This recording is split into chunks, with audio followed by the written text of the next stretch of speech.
Stop scrolling. A queen is dying, and her doctor is holding a brass key that turns British history into a crime scene. Secret marriage. Vanished witnesses. 17 leather-bound volumes of murder orders signed. If half of this is true, the British Empire wasn't ruled. It was rigged. So do we break the seal together, or leave the crown sitting on a powder keg? Before diving into these shocking revelations of royal corruption and hidden scandals, if you enjoy uncovering the darkest secrets of history, consider hitting that like button and subscribing for more content like this. And please comment below to let me know where you're listening from.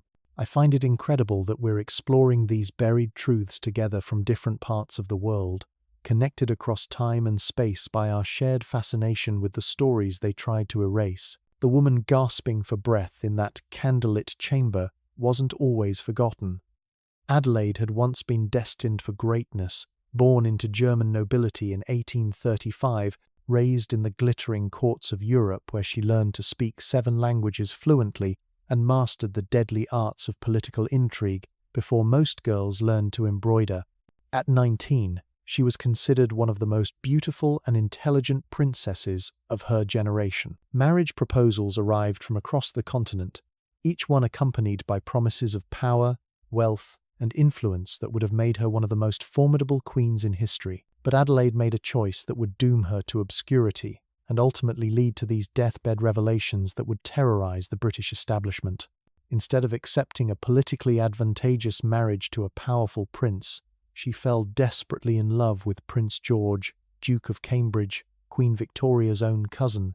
It should have been a fairy tale romance, a love match between 2 members of Britain's royal family. Instead, it became the beginning of a nightmare that would consume her entire life. The wedding took place in secret at Kew Palace on a fog-shrouded morning in March 1856.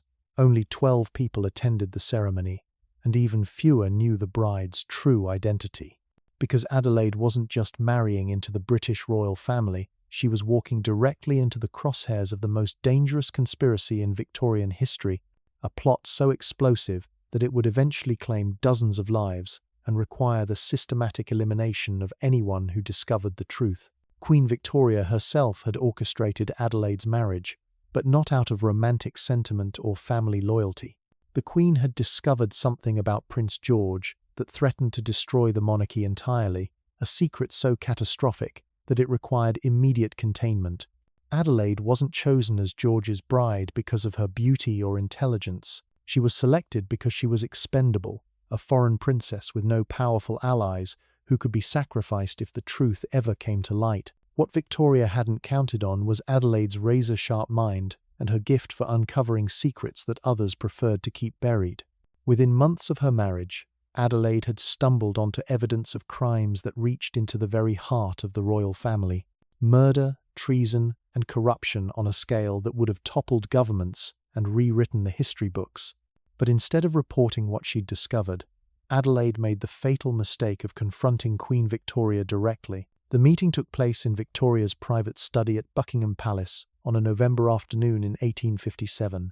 Adelaide entered the room carrying a leather portfolio filled with documents, photographs, and witness statements that proved beyond doubt what she had uncovered. She believed she was doing her duty as a member of the royal family, bringing evidence of wrongdoing to the Queen's attention so that justice could be served. Instead, she was signing her own death warrant. Victoria listened to Adelaide's revelations with the cold composure of a woman who had spent decades perfecting the art of political survival. When Adelaide finished speaking, the Queen rose from her desk and walked to the window overlooking the palace gardens. For several minutes, she said nothing, simply staring at the bare winter trees while calculating how to handle this unprecedented crisis.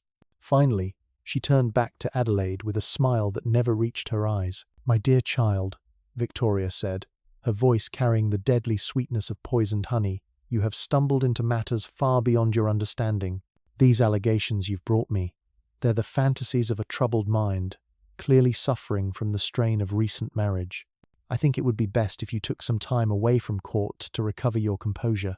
Adelaide wasn't fooled by the Queen's gentle tone. She had learned to read the subtle language of royal threats during her years in European courts, and she understood that she was being offered a choice: accept exile in silence, or face the consequences of defying the most powerful woman in the world. But Adelaide had inherited more than beauty and intelligence from her German ancestors. She had inherited their stubborn courage, and she refused to back down. "Your Majesty," Adelaide replied, her voice steady despite the terror racing through her veins, "the evidence I've presented cannot be dismissed as fantasy. These documents are real, these witnesses are credible, and these crimes demand justice. If you will not act on what I've discovered, then I must consider my other options." The temperature in the room seemed to drop 20 degrees. Victoria's mask of maternal concern slipped away, revealing the calculating predator beneath. This German princess, barely 22 years old, was threatening to expose secrets that could bring down the British Empire. More than that, she was threatening Victoria personally, challenging the Queen's absolute authority in her own palace. "Your other options?" Victoria asked, her voice now carrying the deadly quiet that palace servants had learned to fear. "And what options might those be, my dear Adelaide?" Adelaide lifted her chin with the defiance of a woman who knew she was already dead, but refused to die quietly. "I have copies of these documents in secure locations. People who will ensure the truth comes to light if anything happens to me. The newspapers in France and Germany would be fascinated by these revelations, don't you think?" It was a desperate bluff, and both women knew it. Adelaide had no allies, no hidden copies, no network of supporters ready to publish her discoveries if she disappeared. She was completely alone, facing the most ruthless monarch in European history, with nothing but her courage and her conviction that the truth mattered more than her own survival. Victoria studied Adelaide for a long moment, her pale eyes calculating the risks and benefits of different responses. She could have Adelaide killed immediately, a simple accident or sudden illness that would eliminate the threat permanently. But such direct action carried its own dangers, particularly if Adelaide had been telling the truth about hidden copies and foreign contacts. Instead, Victoria chose a more subtle approach, one that would destroy Adelaide slowly and completely while maintaining plausible deniability. "I can see that you're quite overwrought, my dear," Victoria said, returning to her maternal tone with practiced ease. "Perhaps a change of scenery would benefit your health. I think a visit to Scotland might be just the thing to restore your equilibrium. The fresh Highland air works wonders for troubled minds." Adelaide understood the real meaning behind the Queen's suggestion: exile to a remote castle where she could be monitored, isolated, and eventually eliminated without witnesses or questions. But she also understood that refusing would mean immediate death, while accepting might buy her time to find another way to expose what she had discovered. "Your Majesty is most kind," Adelaide replied, matching the Queen's false warmth with her own carefully modulated tone. "A retreat to Scotland does sound refreshing. When would you suggest I depart?" "Tomorrow morning would be best," Victoria answered. "I'll arrange for a comfortable carriage and suitable escorts to ensure your safety during the journey. My personal physician will accompany you as well, to monitor your delicate condition during this difficult time." The personal physician was, of course, one of Victoria's most trusted agents, a man whose medical expertise extended far beyond healing into the darker arts of poison and strategic illness. The escorts would be guards disguised as servants, ensuring that Adelaide never travelled alone or had opportunities to communicate with potential allies. Every aspect of her exile was designed to tighten the net around her while maintaining the fiction of royal concern for her welfare. Adelaide spent her final night in London destroying what evidence she could and trying to find ways to smuggle messages to contacts on the continent. But Victoria's surveillance was too thorough, her preparations too complete. By dawn, every letter Adelaide had written was intercepted, every potential ally warned away, every escape route blocked. When the ornate carriage arrived at her residence, Adelaide understood that she was beginning a journey from which she might never return. The castle in Scotland where Adelaide would spend the next 44 years was beautiful, in the way that prisons can be beautiful when decorated with enough wealth and privilege. Situated on a remote highland loch, surrounded by mountains that stretched to the horizon, it offered spectacular views and complete isolation in equal measure. The staff was courteous and attentive, the food was excellent, and the accommodations were luxurious. Adelaide had everything she could possibly want except the two things that mattered most to her: freedom, and the ability to expose the truth. Years passed like water through cupped hands, each season bringing fresh attempts at escape that were thwarted before they could begin. Adelaide quickly learned that her Scottish prison operated according to rules designed by minds far more cunning than her own. Letters she wrote were copied before being destroyed, revealing her thoughts and plans to handlers who reported directly to London. Servants who seemed sympathetic were revealed as spies when her confidences found their way back to her captors within days. Even her walks through the castle grounds were carefully choreographed, taking her along paths that offered no contact with the outside world. But Adelaide possessed something her captors hadn't anticipated: the patience of a woman who understood that revenge was a dish best served cold. While they monitored her desperate early attempts at communication, she was studying them, learning their routines, identifying their weaknesses, and slowly constructing a network of genuine allies among the local population who had no idea of her true identity. The breakthrough came in her third year of captivity, when a new stable boy arrived at the castle. Duncan MacLeod was barely 16, the son of a Highland farmer who had lost his land to English creditors. He possessed the burning resentment of the dispossessed and the sharp intelligence of those who had learned to survive through wit rather than privilege. More importantly, he was invisible to Adelaide's sophisticated guards, who dismissed him as another piece of Scottish peasantry, unworthy of careful observation. Adelaide began her recruitment of Duncan with the subtlety of a master chess player, approaching him not as a desperate prisoner seeking escape, but as a bored noblewoman interested in the stories and songs of Highland culture. Their conversations began innocently enough, with Adelaide asking about local legends while Duncan groomed the horses, but gradually she began revealing carefully selected portions of her true situation, painting herself as a wronged woman held against her will by powerful enemies in London. The genius of Adelaide's approach lay in her understanding of Duncan's character. Rather than appealing to his greed with offers of gold, she appealed to his sense of justice and his hatred of English oppression. She framed her captivity not as a personal tragedy, but as another example of how the English nobility crushed anyone who threatened their power. Duncan, whose own family had been destroyed by similar forces, found in Adelaide's story an echo of his own grievances against a system that treated Scots as expendable. By the end of her 4th year in Scotland, Adelaide had transformed Duncan from a stable boy into the most valuable intelligence asset in the Highlands.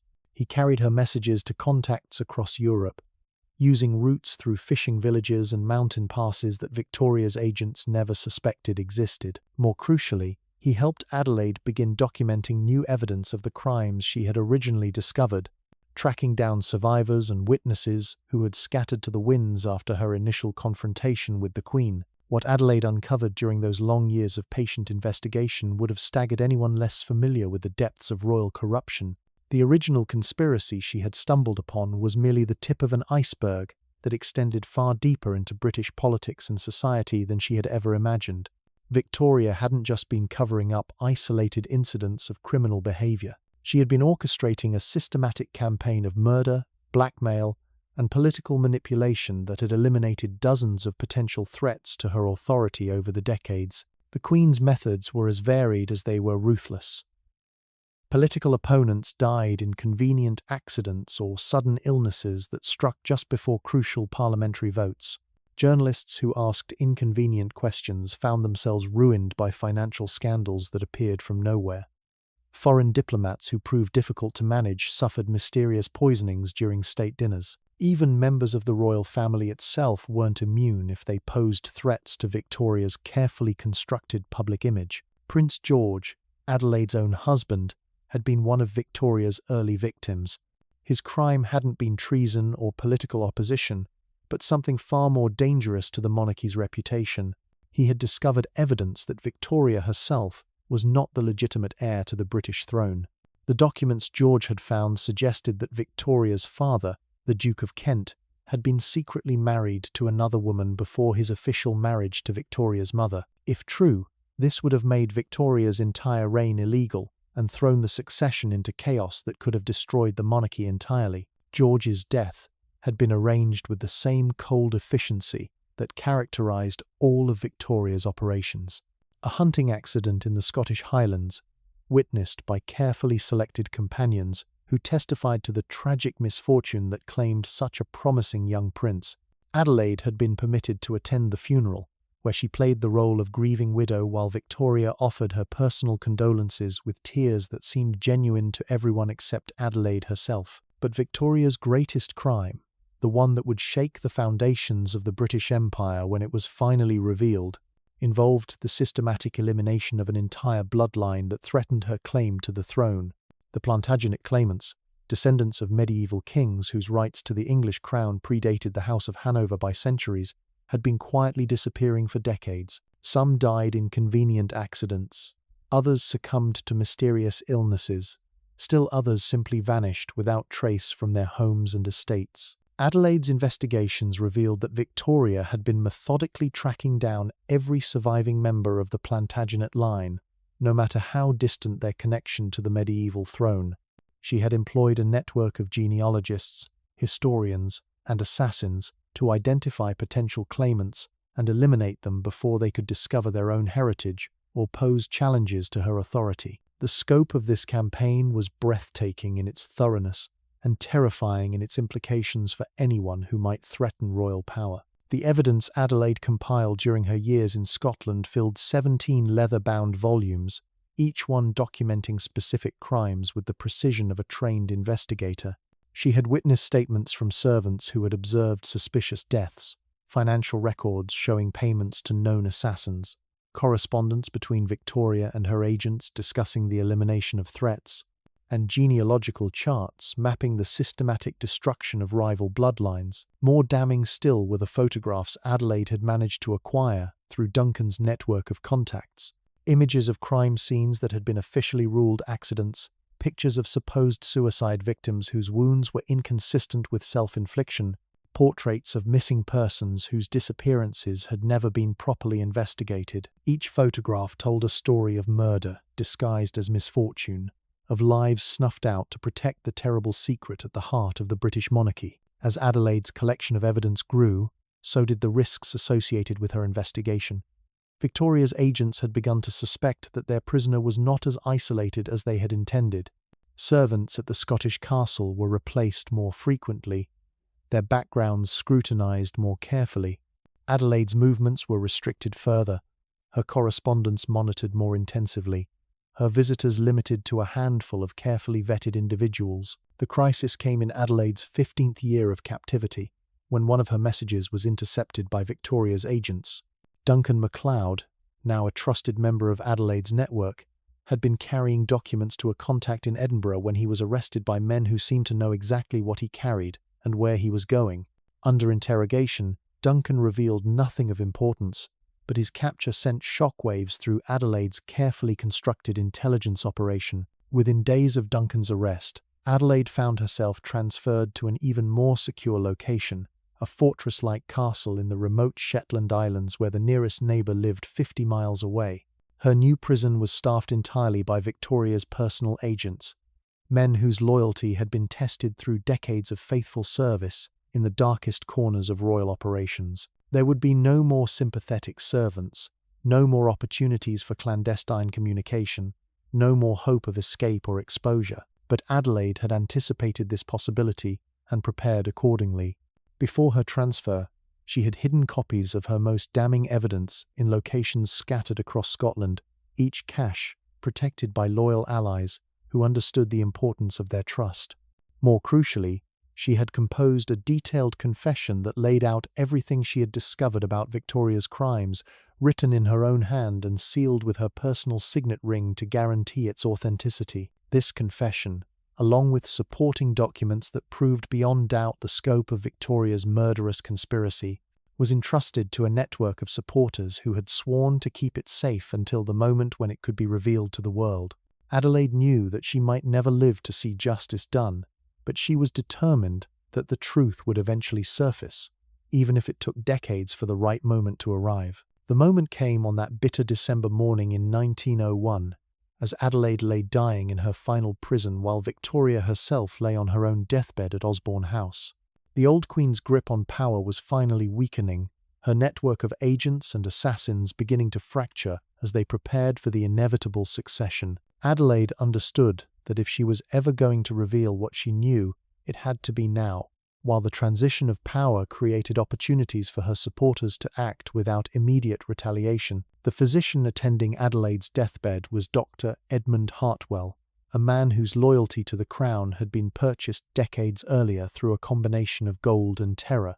He had overseen the final years of Adelaide's imprisonment, administering carefully measured doses of poison disguised as medicine to ensure her slow, inevitable decline. But what Victoria's agents hadn't discovered was that Dr. Hartwell had a secret of his own, one that would prove fatal to their carefully orchestrated conspiracy. Hartwell's younger brother had been among the Plantagenet claimants, eliminated during Victoria's systematic purge of rival bloodlines. Thomas Hartwell, a quiet scholar who had spent his life researching medieval genealogies, had been found dead in his Oxford study in 1887, officially ruled a suicide despite evidence suggesting murder. Edmund had suspected the truth, but lacked proof, until Adelaide began sharing her discoveries with him during their final months together. As Adelaide's breathing grew more laboured, she pressed a small brass key into Hartwell's palm, her eyes burning with the intensity of a woman who had waited 44 years for this moment.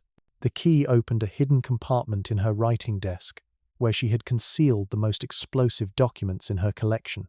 Letters in Victoria's own handwriting, ordering the deaths of specific individuals, financial records showing payments to professional assassins, maps marking the locations where bodies had been buried in unmarked graves across the British Isles. But the most damning evidence was a document Adelaide had stolen from her husband's papers before his murder, a confession written by Victoria herself during a moment of guilt or madness.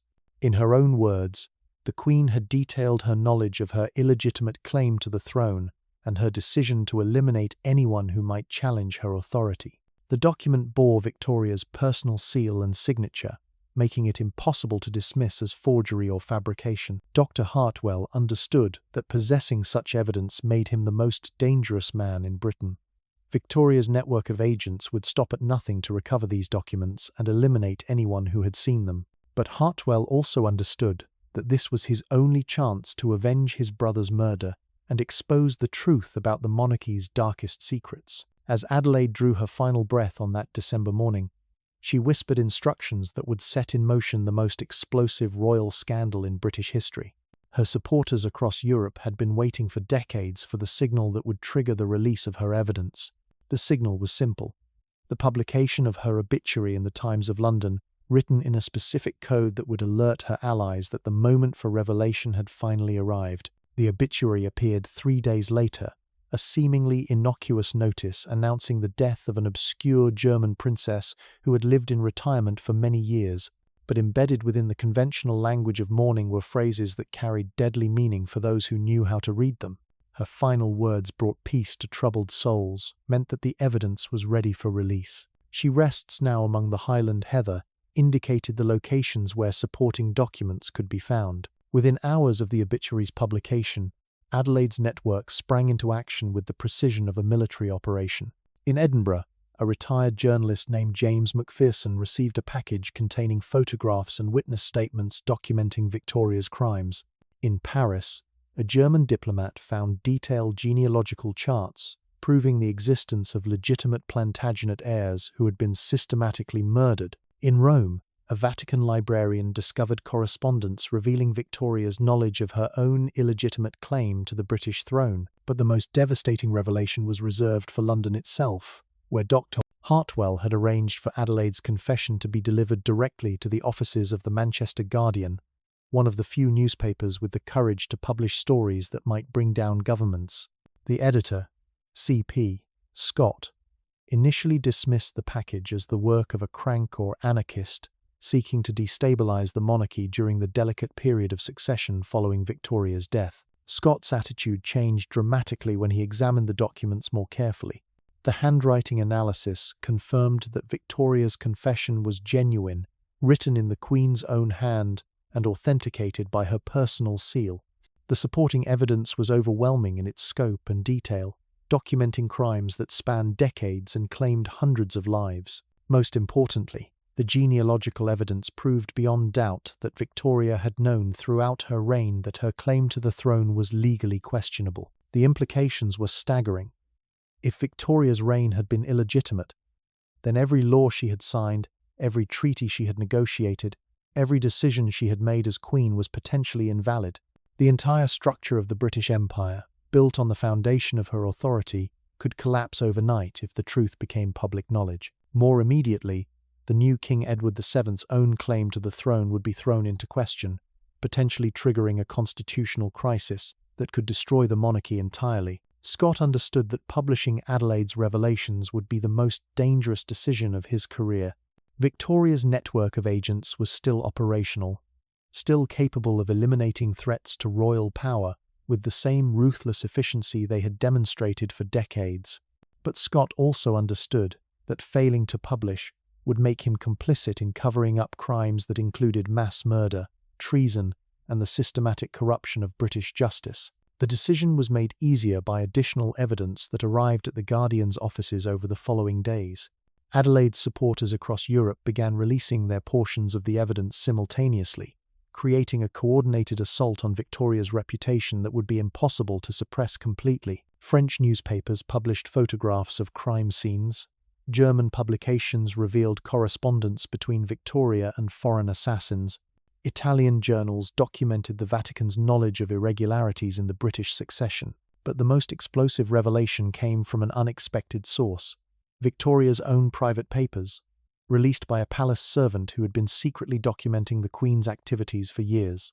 These papers, known as the Osborne documents after the location where they were discovered, contained Victoria's personal diary entries detailing her thoughts and motivations during the most controversial episodes of her reign. Reading Victoria's own words, written in the privacy of her chambers during moments of unguarded honesty, was like peering directly into the mind of a woman who had sacrificed her humanity on the altar of political power.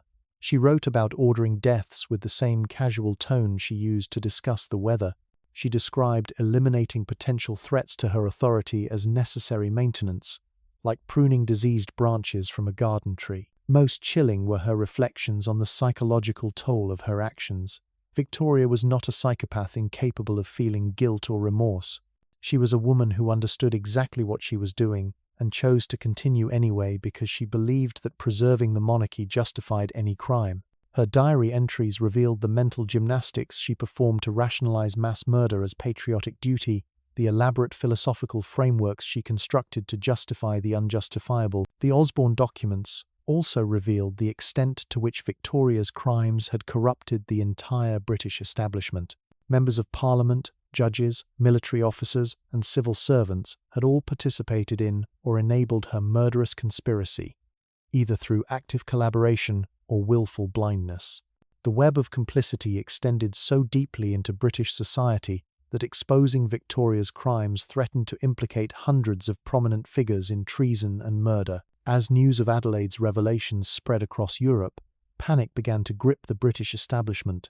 King Edward VII, who had just inherited the throne from his mother, found himself facing the greatest crisis in the monarchy's history. His advisors urged immediate action to suppress the evidence and eliminate anyone involved in its publication, but Edward understood that such heavy-handed tactics would only confirm the allegations and make the situation worse. Instead, Edward chose a strategy of controlled revelation, acknowledging that some of the allegations against his mother might be true while downplaying their significance and emphasizing the need for national unity during the transition to his reign. This approach required sacrificing some of Victoria's closest collaborators, allowing them to be arrested and prosecuted as rogue agents who had acted without royal authorization. But Edward's strategy was complicated by the sheer volume of evidence that Adelaide's network continued to release. Every day brought new revelations, new documents, new witness statements that painted an increasingly complete picture of Victoria's crimes. The British press, initially reluctant to publish such inflammatory material, found itself forced to cover the story as foreign newspapers made it impossible to ignore. The international implications were equally serious. Foreign governments that had negotiated treaties with Victoria now questioned whether those agreements were legally binding. Colonial administrators across the empire faced challenges to their authority from local populations, who argued that Victoria's illegitimate reign had invalidated British claims to their territories. The carefully constructed edifice of British imperial power began to show cracks that threatened to bring down the entire structure. Adelaide's posthumous victory was more complete than she could have imagined during those long years of imprisonment and investigation. The woman who had been forgotten by history, erased from official records, and buried alive in Scottish castles, had managed to expose the greatest royal conspiracy in British history. Her deathbed confession had triggered an avalanche of revelation that would reshape the monarchy, the government, and the empire itself. But even as Adelaide's truth spread across the world, her enemies were not finished. Victoria's surviving agents, facing exposure and execution if the full extent of their crimes became known, began implementing final contingency plans that had been prepared for exactly this scenario. If they could not suppress Adelaide's evidence, they would ensure that its revelation came at a price so terrible that future generations would think twice before challenging royal power. The game was far from over, and Adelaide's supporters understood that their greatest trials lay ahead. The first sign that Victoria's surviving network was preparing its final gambit came through Dr. Hartwell himself. On the morning of the 15th of December, 1901, exactly 1 week after Adelaide's death, Hartwell was found in his London apartment, apparently the victim of a gas leak that had filled his rooms during the night. The investigating constables noted the unfortunate coincidence but found no evidence of foul play. After all, such accidents were tragically common in the winter months when people sealed their windows against the cold. But Hartwell's death was no accident, and his murder sent a clear message to anyone else who might be tempted to support Adelaide's cause. The old Queen's agents were still operational, still deadly, and still perfectly capable of eliminating threats with the same surgical precision they had employed for decades. More ominously, Hartwell's death suggested that Victoria's network possessed detailed knowledge of Adelaide's supporters and their locations, information that could only have come from sources deep within the conspiracy itself. The message was received and understood by Adelaide's remaining allies across Europe. Within days of Hartwell's death, 3 more of her key supporters suffered convenient accidents or sudden illnesses that silenced them permanently.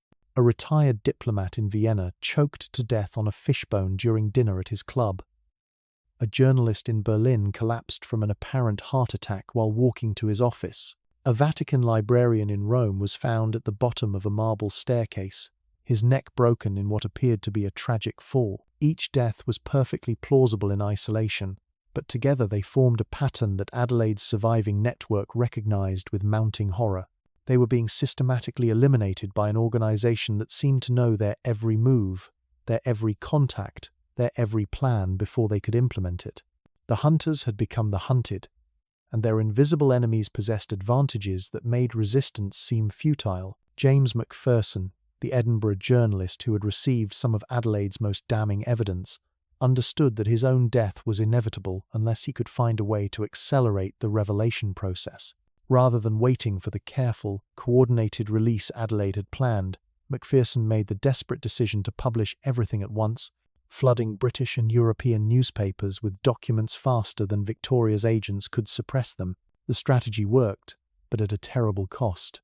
Macpherson's explosive revelations triggered a media frenzy that made further suppression impossible. But they also painted a target on his back that no amount of publicity could erase. On the 23rd of December, 1901, Macpherson was killed by a bomb that destroyed his Edinburgh office and everyone inside it. The explosion was attributed to anarchists protesting British imperial policies, but Adelaide's surviving supporters recognized it as the work of professionals who had decided that subtlety was no longer necessary. By Christmas of 1901, the scope of Victoria's crimes was becoming impossible to deny, even for her most loyal defenders. The evidence Adelaide had compiled painted a picture of systematic murder, treason, and corruption that spanned the entire Victorian era. Parliamentary investigators found themselves following paper trails that led to mass graves scattered across the British Isles, each one containing the remains of people who had posed threats to Victoria's authority. The Plantagenet bloodline investigation proved particularly explosive. Government genealogists, working under parliamentary protection, confirmed that legitimate heirs to the English throne had been systematically eliminated throughout Victoria's reign. Entire families had been wiped out through accidents, illnesses, and disappearances that followed suspiciously similar patterns. The surviving evidence suggested that Victoria had ordered the deaths of more than 300 people, whose only crime was carrying medieval royal blood in their veins. Even more shocking was the revelation that some of these murders had occurred in full view of the British public, disguised as natural disasters or criminal acts perpetrated by others. The Tay Bridge collapse of 1879, which killed 75 passengers when a railway bridge collapsed during a storm, had been attributed to design flaws and severe weather, but Adelaide's evidence suggested that explosive charges had weakened critical support structures, ensuring the bridge's failure precisely when a train carrying 3 Plantagenet descendants was scheduled to cross. The Irish potato famine, which had killed over 1 million people during the 1842nd, took on sinister new dimensions when viewed through the lens of Adelaide's revelations. While natural crop disease had certainly contributed to the disaster, government records showed that relief shipments had been deliberately delayed or diverted when they were destined for regions known to harbour families with questionable loyalties to the Crown. Victoria's agents had used mass starvation as a weapon, allowing hundreds of thousands to die while ensuring that potential threats to royal authority were eliminated, along with innocent bystanders. The international implications grew more serious with each new revelation. The Crimean War, fought ostensibly to protect Ottoman interests against Russian expansion, was revealed to have been orchestrated primarily to eliminate British officers whose investigations had uncovered evidence of royal corruption. The disastrous charge of the Light Brigade, long celebrated as an example of military courage in the face of impossible odds, had been deliberately planned to ensure that specific individuals never returned to England alive. Colonial administrators across the empire found themselves facing unprecedented challenges as local populations learned that British authority might be fundamentally illegitimate. In India, where the memory of the 1857 rebellion remained fresh, news of Victoria's crimes sparked new unrest as regional leaders argued that British rule had no legal foundation. Similar tensions erupted in Ireland, where nationalist movements seized upon the revelations as proof that English occupation was built on lies and murder. King Edward VII, struggling to maintain royal authority in the face of these catastrophic revelations, found himself caught between impossible choices. Acknowledging the full extent of his mother's crimes would destroy the monarchy's credibility and potentially trigger revolution, but continuing to deny the evidence would make him appear complicit in covering up mass murder, undermining his legitimacy in different but equally devastating ways. Edward's advisors recommended a strategy of limited confession combined with aggressive scapegoating. They would acknowledge that some crimes had occurred while attributing them to rogue agents who had exceeded their authority and acted without royal knowledge.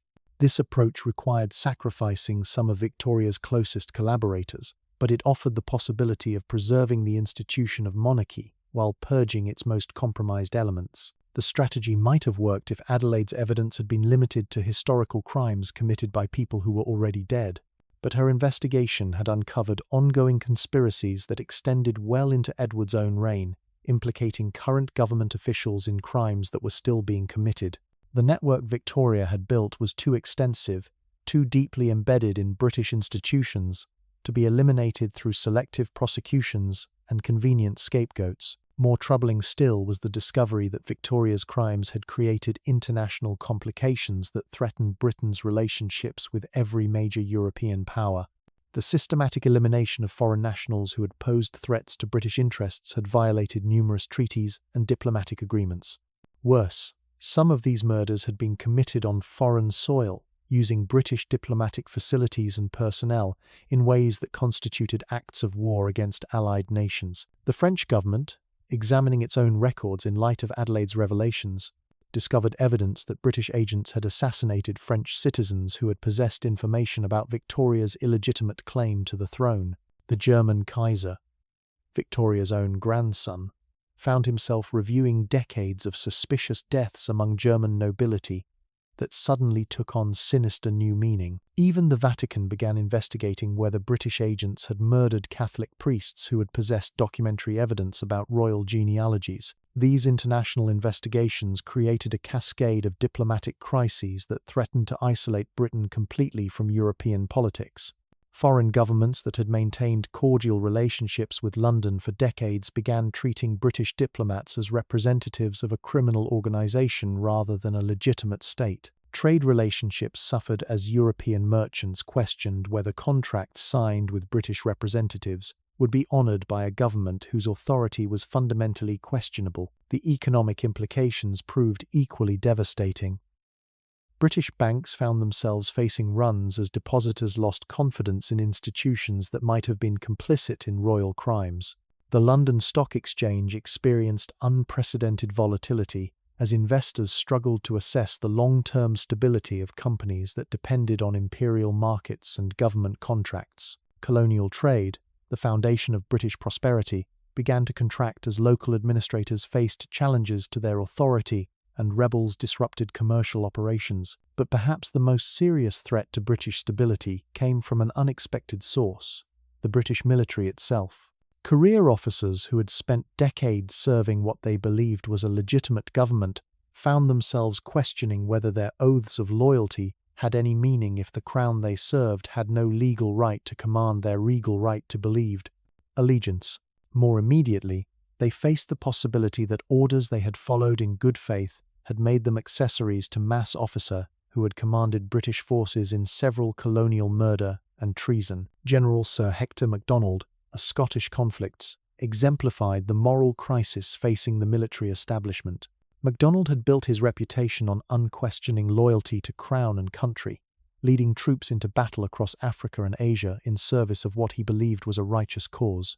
But Adelaide's revelations suggested that some of his campaigns had been designed primarily to eliminate inconvenient witnesses rather than achieve legitimate military objectives. The Sudan campaign of 1896 to 1898, which had made Macdonald's reputation and earned him a knighthood, was revealed to have been orchestrated partly to eliminate British officers who had discovered evidence of Victoria's crimes. The famous victory at the Battle of Omdurman, celebrated as a triumph of British military superiority, had been planned to ensure that specific individuals would be killed in action before they could return to England with dangerous knowledge. Macdonald's personal crisis reflected the broader institutional breakdown affecting every level of British society. Civil servants, who had implemented government policies, found themselves wondering whether they had been unwitting accomplices to genocide. Judges who had presided over trials discovered that their verdicts might have been influenced by evidence planted by royal agents. Even clergymen began questioning whether their prayers for the royal family had been offerings to criminals rather than legitimate rulers. The Church of England faced a particularly acute crisis, as evidence emerged that Victoria's agents had murdered clergy who had refused to participate in covering up royal crimes.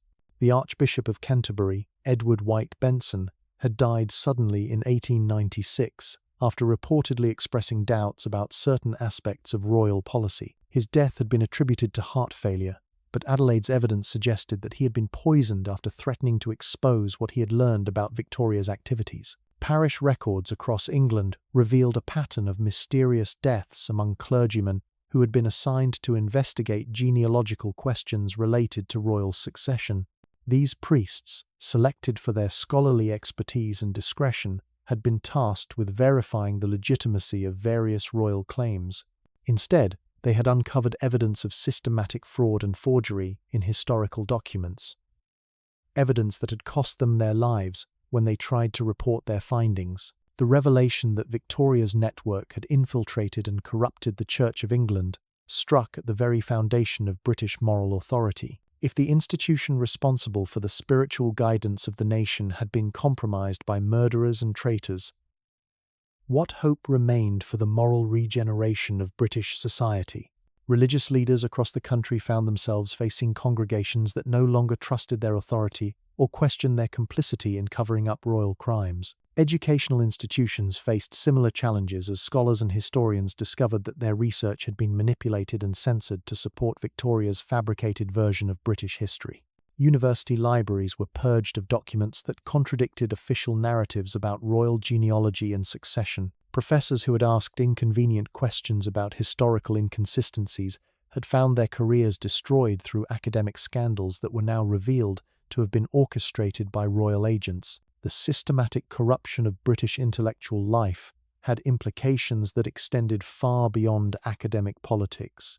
If historical scholarship could not be trusted, if primary sources had been forged or destroyed to support political narratives, then the entire foundation of British national identity was built on lies. Students who had been taught to take pride in their country's achievements discovered that many of those achievements had been purchased through mass murder and systematic deception. But Adelaide's most devastating revelation was yet to come. Hidden among her papers was evidence of a crime so monstrous that it defied comprehension, a final atrocity that revealed the true depths of Victoria's depravity. The Queen had not simply eliminated individual threats to her authority, she had orchestrated the systematic extermination of entire communities whose only crime was existing in regions where inconvenient truths might be preserved in oral traditions and family memories. The Highland clearances, long understood as a tragic but economically motivated displacement of Scottish populations, were revealed to have been partially designed as ethnic cleansing operations targeting families who preserved traditional knowledge about medieval royal genealogies. Thousands of Scottish families had been driven from their ancestral lands not simply to make way for sheep farming, but to eliminate communities that might remember stories about legitimate royal bloodlines that contradicted official histories. The Irish diaspora, which had scattered millions of people across the globe during the 19th century, was revealed to have been accelerated and directed by Victoria's agents who understood that certain Irish families possessed documentary evidence about English royal succession that had been preserved in monastery records and family archives. The Great Famine that had driven so many Irish families to emigration or death had been exacerbated by deliberate government policies designed to eliminate entire lineages that posed genealogical threats to Victorian authority. Even the transportation of convicts to Australia and other colonial territories was revealed to have served multiple purposes beyond criminal punishment. Many of the transported convicts were actually political prisoners whose crimes consisted of possessing knowledge or documentation that threatened royal interests. The harsh conditions of colonial life were intended to ensure that these inconvenient witnesses would die before they could establish new communities that might preserve dangerous truths. The scope of Victoria's genocide was so vast that it challenged comprehension. Hundreds of thousands of people had been killed, displaced, or transported not because of anything they had done, but because of what they knew or might remember. Entire cultures had been destroyed, languages eliminated, traditions erased, all in service of maintaining a lie about royal legitimacy that had required ever-increasing levels of violence to sustain. As the full magnitude of Victoria's crimes became apparent, British society began to experience a collective psychological breakdown. The comfortable certainties that had defined national identity for generations crumbled as people realized that their history, their institutions, their very understanding of right and wrong had been systematically corrupted by a criminal conspiracy that had operated from the highest levels of government. Suicide rates spiked as individuals who had dedicated their lives to serving crown and country discovered that their service had made them accomplices to genocide. Military veterans who had fought in colonial wars found themselves unable to reconcile their pride in their service with the knowledge that their campaigns had been designed to eliminate innocent people. Civil servants who had implemented government policies with bureaucratic efficiency discovered that their competence had facilitated mass murder. The international community watched Britain's psychological collapse with a mixture of horror and fascination. European newspapers published daily updates on the unfolding crisis, speculating about whether the British Empire could survive the revelation that its entire foundation was built on systematic criminality. Foreign governments began making contingency plans for the possibility that Britain might experience complete governmental collapse, potentially creating a power vacuum that could destabilize the global balance of power. But even as British society teetered on the edge of complete breakdown, Victoria's surviving agents were implementing their final, most desperate strategy. If they could not suppress Adelaide's revelations or maintain the fiction of royal legitimacy, they would ensure that the truth came at a price so terrible that future generations would regret learning it. The network that had served Victoria for decades was preparing to demonstrate that some secrets were too dangerous to reveal, regardless of their moral implications. The first indication of this final gambit came through seemingly unrelated incidents across the empire. Colonial administrators in India reported unusual levels of unrest among native populations who had learned about Victoria's crimes.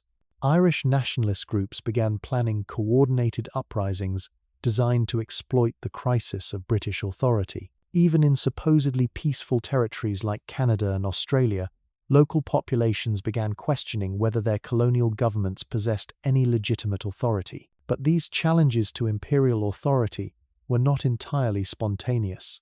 Victoria's agents, facing the collapse of everything they had spent their lives protecting, had begun deliberately destabilizing the empire they could no longer control. If Britain could not maintain its global dominance through legitimate authority, they would demonstrate what happened when that authority disappeared entirely. The strategy was diabolical in its simplicity. By triggering simultaneous crises across multiple colonial territories, Victoria's agents would force the British government to choose between addressing the domestic scandal and maintaining imperial control. Either choice would result in catastrophic losses that would leave Britain permanently weakened and serve as an object lesson about the dangers of challenging established authority. The game Adelaide had begun with her deathbed confessions was entering its final, most dangerous phase. Her truth had been revealed, but the cost of that revelation was only beginning to be calculated. The first colonial uprising erupted in Burma on the 3rd of January, 1902, when local administrators discovered that their British supervisors had been systematically falsifying reports about mineral deposits and archaeological discoveries. For decades, Victoria's agents had been suppressing evidence of ancient civilizations that predated British colonial claims, ensuring that local populations could never challenge imperial authority through historical precedent. When these cover-ups were exposed alongside Adelaide's broader revelations, Burmese nationalist leaders seized the moment to declare independence from what they now called an illegitimate occupying power. The timing was no coincidence. Captain William Morrison, the British administrator who had overseen the archaeological suppressions, was found in his Rangoon office, with a bullet through his skull and a confession pinned to his chest, detailing decades of systematic cultural destruction. The confession, written in Morrison's own hand but clearly coerced, described how British teams had demolished ancient temples, destroyed historical inscriptions, and murdered local scholars who possessed knowledge about pre-colonial governance systems. But Morrison's death served multiple purposes for Victoria's surviving network. While his confession provided Burmese rebels with propaganda ammunition, his murder also eliminated a witness who could have testified about the international scope of royal crimes. The agents orchestrating these final moves understood that chaos served their interests better than order, particularly if that chaos could be blamed on the consequences of revealing uncomfortable truths. The pattern repeated across the empire with mechanical precision. In Egypt, British archaeologists, who had spent years concealing evidence of pharaonic bloodlines that complicated European claims to ancient wisdom, suddenly began dying in spectacular accidents that left their secret archives exposed to local nationalist movements. In South Africa, mining supervisors who had hidden geological surveys proving that diamond deposits extended far beyond British-controlled territories were found murdered alongside detailed maps that immediately fell into the hands of Boer resistance fighters. Each incident followed the same template: eliminate compromised agents, while simultaneously providing their victims' secrets to local populations who would use that information to challenge British authority. The strategy created maximum instability while ensuring that inconvenient witnesses disappeared before they could provide testimony that might implicate surviving members of Victoria's network in ongoing criminal activities. Dr. Reginald Ashworth, a colonial medical officer stationed in Ceylon, recognized the pattern before it claimed his own life.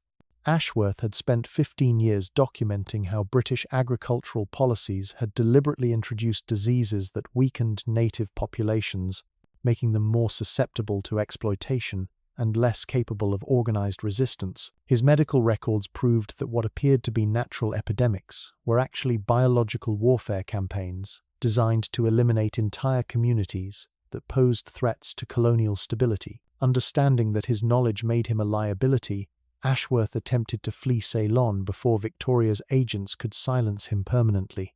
He made it as far as Bombay before a mysterious fever struck him down in his hotel room, leaving behind medical journals that immediately fell into the hands of Indian independence activists who used them to document British crimes against native populations. The international press struggled to keep pace with the cascade of revelations pouring out of collapsing British territories. Each new disclosure painted a more complete picture of systematic criminality that spanned continents and decades, but the sheer volume of information made it difficult to distinguish between authentic evidence and deliberate disinformation designed to maximize chaos rather than reveal truth. Adelaide's deathbed confessions had done more than expose a royal conspiracy. They had torn away the comfortable illusions that held an empire together, revealing the blood-soaked foundations beneath marble facades and gilded crowns. The forgotten queen who died in exile had achieved something far more devastating than revenge.